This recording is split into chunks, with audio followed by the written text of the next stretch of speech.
Okay, anyways, enough of that. Let's get started. So, One more time. we'll do 2 quick saves here.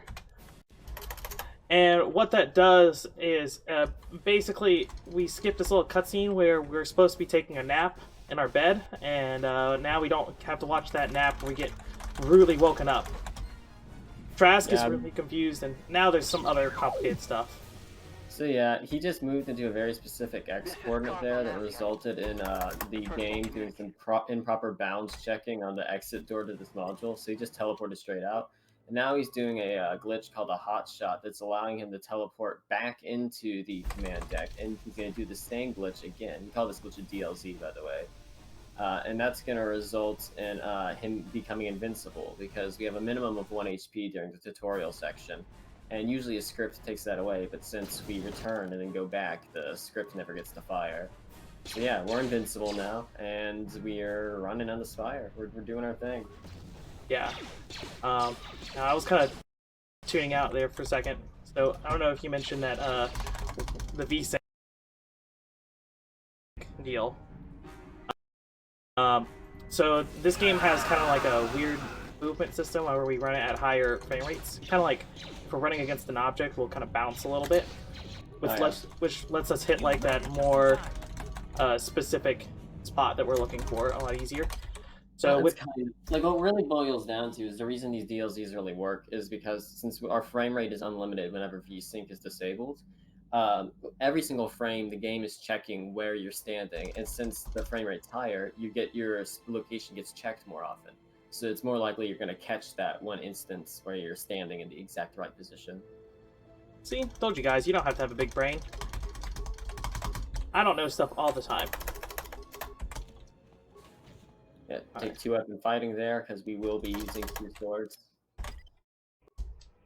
And so here he does what's called an AMG, or an anywhere menu glitch. This one's not used for its usual purpose. We're actually going to use it to do the thing called pop-up replacement, where he's going to replace the pop-up of the Vibrostore purchase prompt, and then buy 2 stun strings, and that'll allow us to win the negative credits.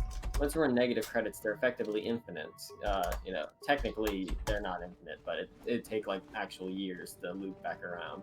So yeah. And with that, he buys a whole bunch of explosives, some drugs, and he hops out and gets ready to go. Because, that was a pretty bad Lorem. Yeah. That's okay, though. Sometimes we flub. No big deal. Now we're going to separate Karth and the main character, and we're going to set up for what's called a Gip Warp, which is another, in this case, execution of AMG. So,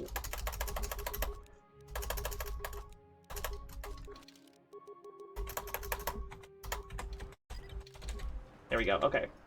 So essentially, I'm able to hit that trigger there, and since Karth is too far away from the main character, it gives us the you must gather your party before you venture forth pop-up.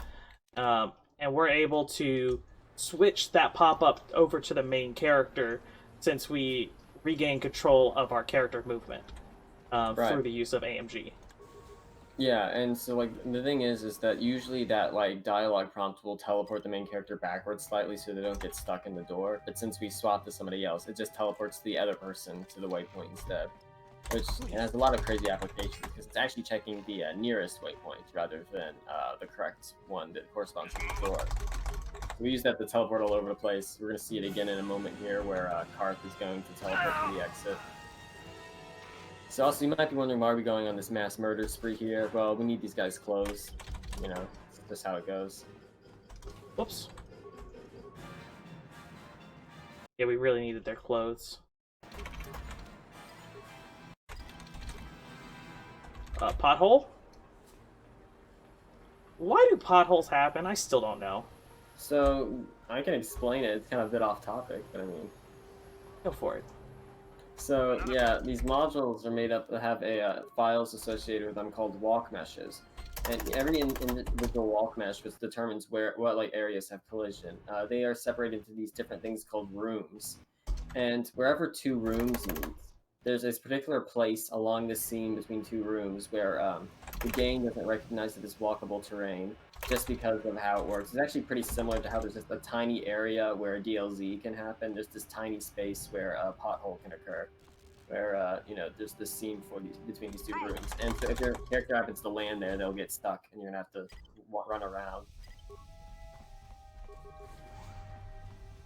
So yeah, that's why potholes happen. So now we're about to get our final bit of required XP that we really need for the run. Which is killing this sentry droid, and then killing some of the guys over there in a moment.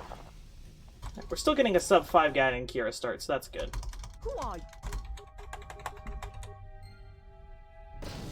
That's a good grenade on Gaiden. Gaiden shit. That's a much better Gaiden Kira fight. Yeah, that was great. Okay, so we're gonna kill these guys here, and that should give the main character enough XP to reach level 4. And so yeah, what happens is when he's going level 4, he's not really gonna do it in the traditional sense. He's gonna do what's called a fake level up, or FLU, F-L-U. So what's happening here is that as he levels up here, he swaps over to Karth for the first level during level up using an AMP. And so what happens as a result of that is the Boolean that usually consumes like whether or not a level is available gets consumed like Karth for the main character. So we can level effectively infinitely. And so he's gonna take us all the way up to level 88. And the whole time he's gonna be saving skills. By saving skills, you will have enough skill points to get an insane amount of abilities. We'll see here soon. Yeah, he's mathing very fast. Fast match.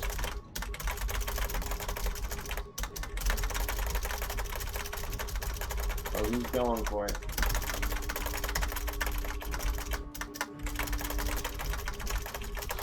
And looks like we have about 34 more levels to go.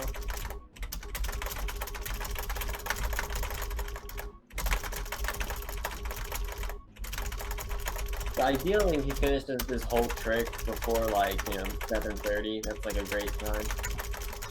It looks like he's on pretty good pace right now, so let's see how it ends up.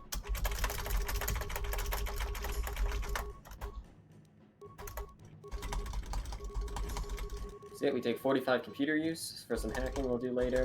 7 persuade or more, doesn't matter, just so we can talk to an Ithorian on Kashyyyk. And then 91 security so we can open some impossible doors. Alright, well that was better than my PB. Yeah, 706 flew, great. Now let's see if I can get a better exit than I did earlier today. So yeah, that door he just went through there, usually that door is impossible to open. But since we had 91 security, it went to lickety-split, no problem.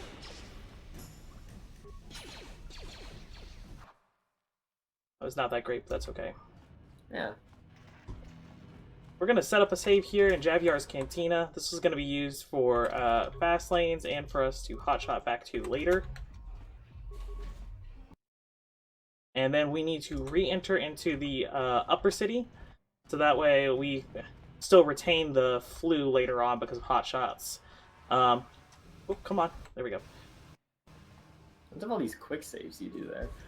It helps make sure that the main character follows. That seems a little excessive. That's what you've said every time, but I always have the main character follow me there, so that's my justification. And there's no quick saves anywhere else on the run, really. I do a quick save there to make sure that the Volcar doesn't stun me. I mean, my main character follows just fine. I don't quick save at all. I have a lot of issues with it. Okay. And maybe you're just back there. That's definitely true. And here the text says, Kuti Chani, Muli Rashlan Katu, Ni, Baktona Wakan Shona Tize. Close enough. And that means it's time for us to go do some swoop racing. Yeah, basically. You guys following? Is this all making sense? There's going to be a test at the end of this. Yeah. So we have to do a race because for whatever reason that makes a war criminal show up in a bar who's going to tell us to go. Well, actually, we're just going to show up after having broken into a government facility and stolen some information, and he's going to let us steal a ship. We're not going to talk about how I messed that up there. Yeah. Kind of just like brain farted really hard on what I was supposed to do. I got so fixated on doing a AMG that I forgot about the buffer for some reason.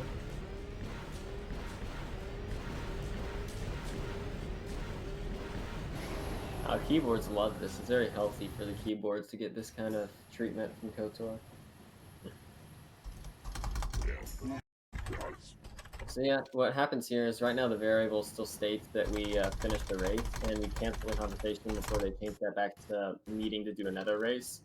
So we just talk to the Authorian again, and it counts for both race completions.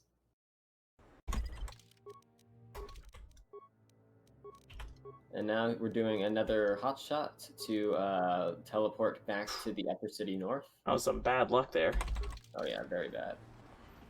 And so now we're gonna go break into a government facility and, you know, do some murder. So this is actually basically the final boss of the game here. We don't really fight anyone else for the rest of this run.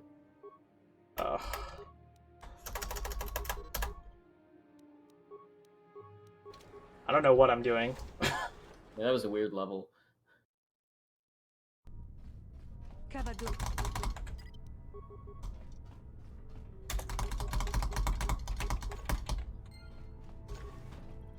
Alright, so we're gonna kind of do another gip here to skip past actually having to go through the Sith base, really. Alright, now we're gonna fight the governor. Hopefully he's not gonna be a jerk. I don't know what I'm doing. The Sith governor basically makes or breaks these runs, so we try our best to do some good for it. He seems to be really bullying Karth this time around, which isn't the end of the world, but... Oh, nice. Fun. Yeah, I'd take that governor run on a good day, even.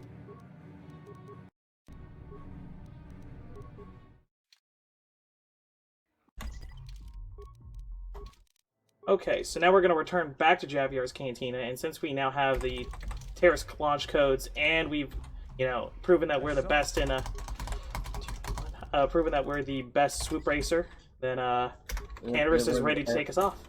We're the very best, like no one ever was. We're gonna rush in here, and so Davik's gonna give us a little tour, and we're gonna be like, "Oh wow, you have a ship. Well, mind if I take that?" And he's gonna stare at us. He's gonna give us that 1,000-yard stare while we just take the ship and leave.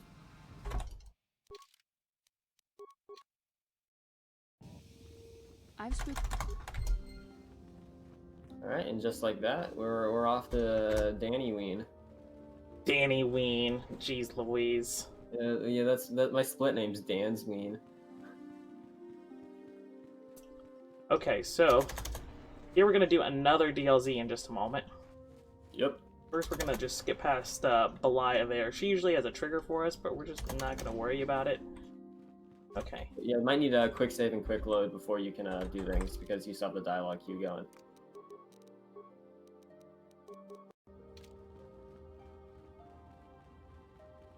We're gonna hopefully get this. Nice, that was pretty quick. Oh, alright, that works. We're gonna move forward a little bit here, and then we're going to do another one of these dialogue queues in order to skip a couple more conversations. So yeah, what's happening here is because Canderous is actively trying to talk to us, everybody else in this game is really polite, and so they're not going to bother trying to talk to us. So it's, you know, yeah. You know, they're all waiting their turn, and since Chaos isn't letting Canderous get his turn, nobody else will talk to us, and we can just run past all these cutscenes and conversations. Oh wow, this looks like it's another really good Cathhound RNG. Yeah, it's a nice spread. Like, go a little wide here, but that's okay.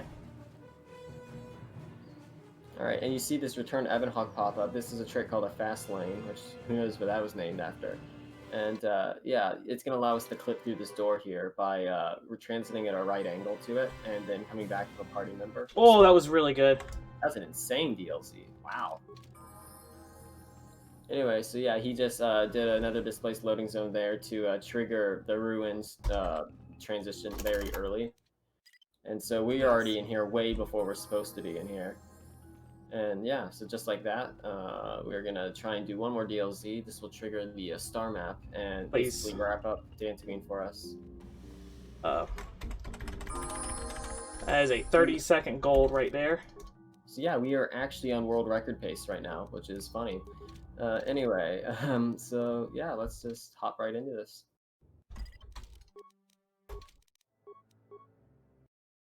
All right. Yes? So now Basila's going to talk to Vandar, which will cause the main character and her to swap. And now the main character can talk to Vandar, and so since we've now found the star map, the main cutscene that he wants to trigger, the main conversation he wants to trigger, is the one where he tells us about the star maps and figuring out where to go and all that kind of stuff. But if we were to talk to him again, we would do the whole situation where we become a Jedi. Did I mention that we don't become a Jedi in this run? Oh yeah, yeah. Who needs to be a Jedi? I mean, it's not like this is a Star Wars game or something. Screw that.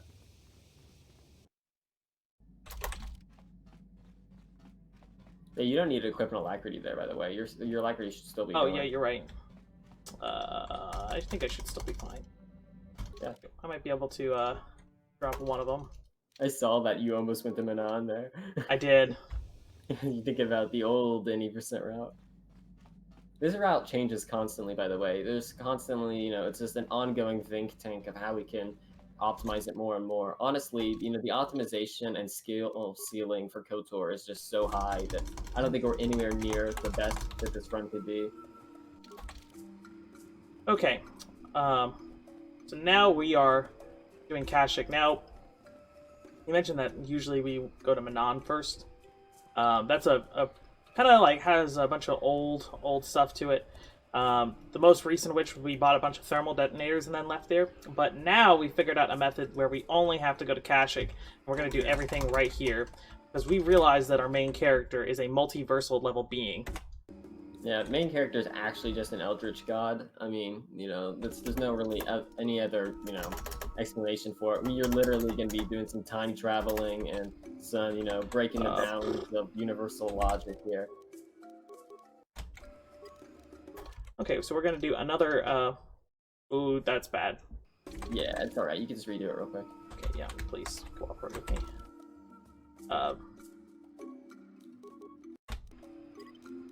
Had to make sure that I didn't mess that up and overwrite my quick save. Yeah, I get it. Yes? Okay. So now Calo Nord is supposed to spawn here, but we're going to do another hard buffer here to skip him. I think that's the first ever sub-16 Upper Shadowlands. It's a random goal. Let's see, Katarn pattern was actually reasonable. It wasn't the optimal one, but... Chaos does this section slightly differently from me, but yeah, he's basically going to be doing some movement during Jolie's conversation. Which, honestly, if you're doing the setup like that, you can probably cancel the conversation earlier and get some slightly more efficient movement. Probably. Slower. Go wide here. It looks like the attack body block Oh. should be Katarn, which is interesting. For some reason she was... I forgot solo motor. Oh yeah, that'll do it. Yeah, that could be issues. Hopefully she's not still running. Sometimes they get stuck in that cycle. You want any?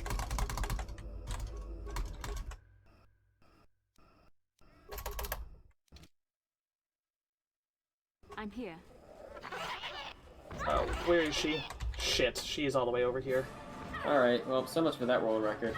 Anyway, We could still gain time, but the Malik fight was awful. that's true. Yeah, This I is should probably- have your health was dropping. I could have called that out. Oh well. Well, Oh my god, please. Yes?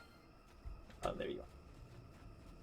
Hopefully her force speed doesn't run out here, otherwise... So that was kind of a suboptimal section. We wanted Basila to stay next to Jolie, so that way we could have done a character swap afterwards and had an instantaneous discussion with Jolie from the end of the emitter sequence.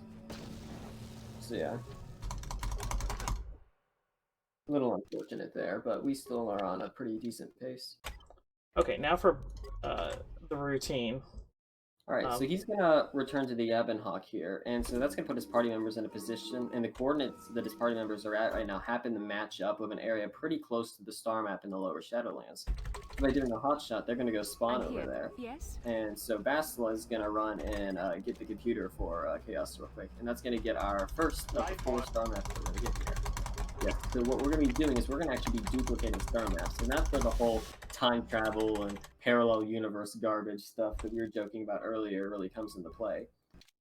So what's going to end up happening here is we're going to return back to the Ebonhawk, and we're going to do what's called a routine. And so what the routine does is we're essentially attempting to create a new character while we still have the game open in the background.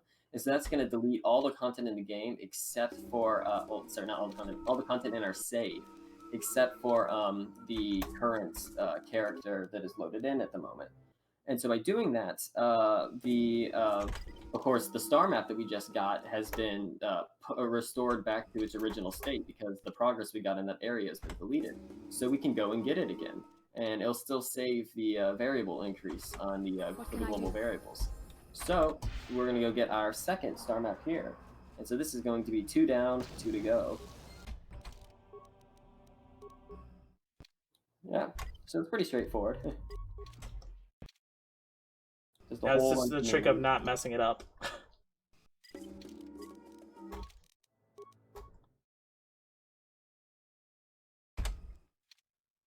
And he does it a bit differently than I do. He's doing a newer version where you don't have to quit out of the game.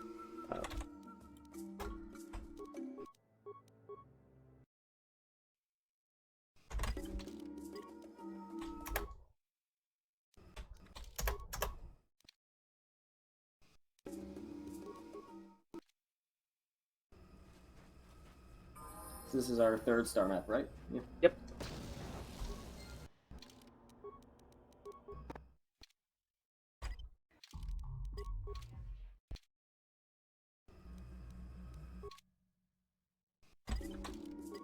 And now to go and do our last routine.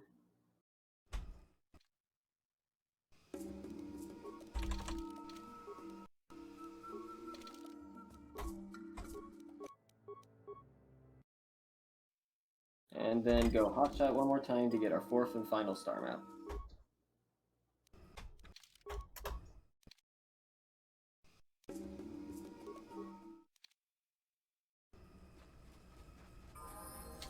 Yeah, so that mistake with Bastila cost me like 30 seconds. Unfortunate. We can still pull this back some. Yeah. It will require some good luck. Right, I'm gonna skip this this alacrity here, and then just use the alacrity on Right, because you have 2 remaining. right.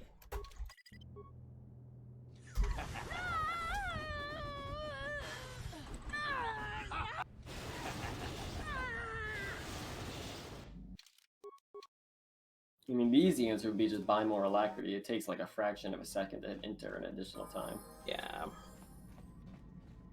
Yeah, I should probably be buying like 8 or 9. I just don't count. I just mash for like a moment and then move on. That's No some bad fighter luck. there. That's too bad.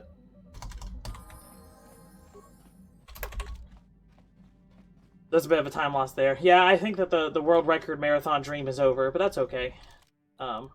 Sag. Oh well.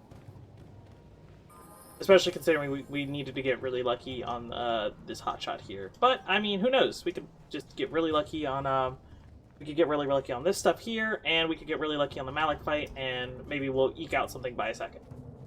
Yeah, maybe. Do you know how to do the new Starforge stuff? Nope. No. All right. So I guess you can't get that. How much of a time save is that? I think it's like 10 seconds. Oh, okay. Because I mean, you don't need to move basically because you end up doing a hotshot just like the one you're doing for capture, where it's just quick save, oh enter, quick save, oh enter, or oh enter rather.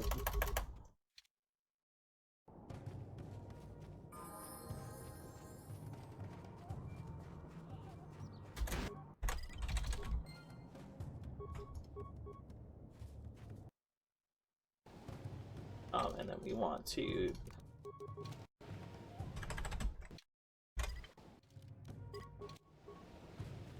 Alright, so now we're going to go for another DLZ, and hopefully if we're lucky, Jolie will be following us here. We're going to see his HP, and it went down, so he's probably in combat. And he's dead, so yeah, we're going to have to do a little bit of a safety strat here, but that's okay. He may have died nearby. We'll see.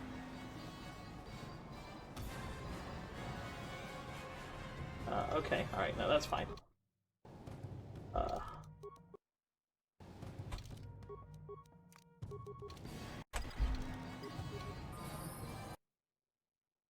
As long as I get the door clip right this time, I think that'll be good.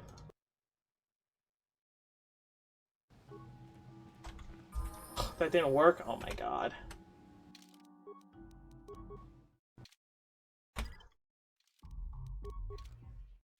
That's a bit of a rip. Yeah. That might be too... He might be in the other side of your party. Maybe. I always check it. I wasn't able to see because he keep running immediately, but usually I check to see what side he's in before I line it up.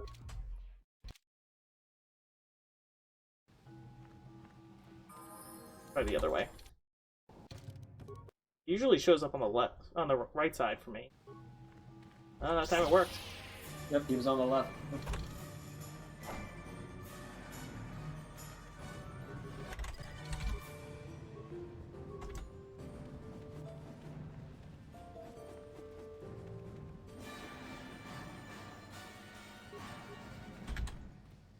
So it looks like we won't get any Lahan miracles today, unfortunately. No, it seems not the case.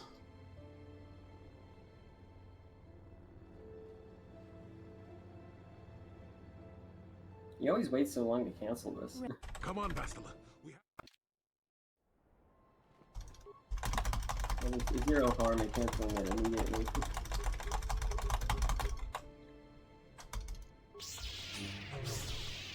Please get out of combat. Oh, she one-shotted him. Yep. Love to see it. It took like 3 or 4 combat rounds in my last run. So yeah, since we didn't get the fighter encounter here, and also had a less than ideal DLZ, it might And a be failure. Almost certainly it.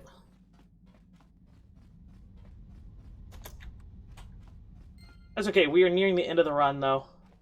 This is still a good run, all things considered. Yeah, and since we're showing in-game time on stream, but it's not like super underestimated or anything. Well, my estimate's 38 minutes. Yeah. You still be pretty underestimated, but not as ultra as it seems. Alright.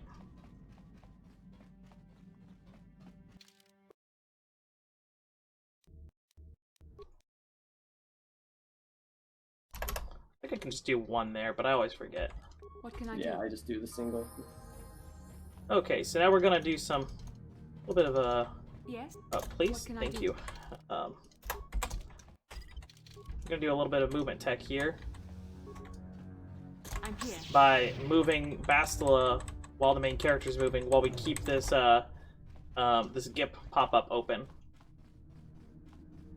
Yes? So we're just gonna, be flourishing weapon to let her move during it. And that has to do with, like, giving, like, a flourish weapon counting as a combat, right? No, not really. I think it's just the animation doesn't expect you to be stationary. And there's nothing, like, super special about that one. It's not some grand...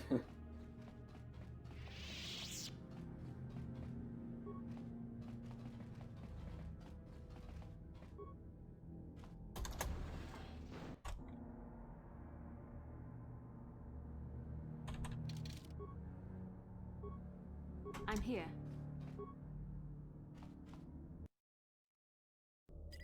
What can I do? Oh yeah, we also had a pothole. Oh yeah, in the world record, it's true. So you're telling me there's a chance? Yeah, I suppose the world record's I'm possible here. if you have like a god Malik, but I doubt it. It seems extremely unlikely. yeah. What can I do?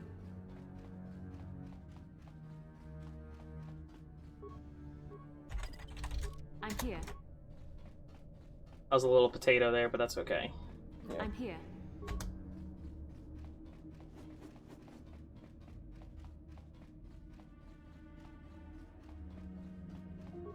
I'm here.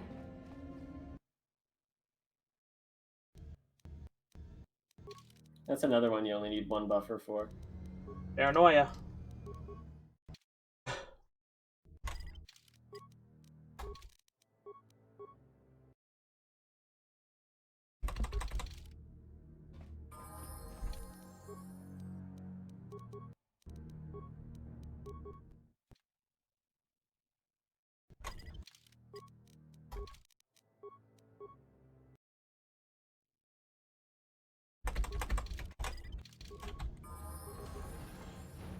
Yes?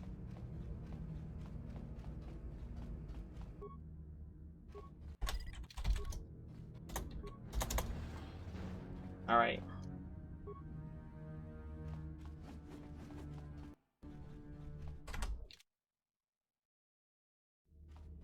Alright, here we go. Moment of truth.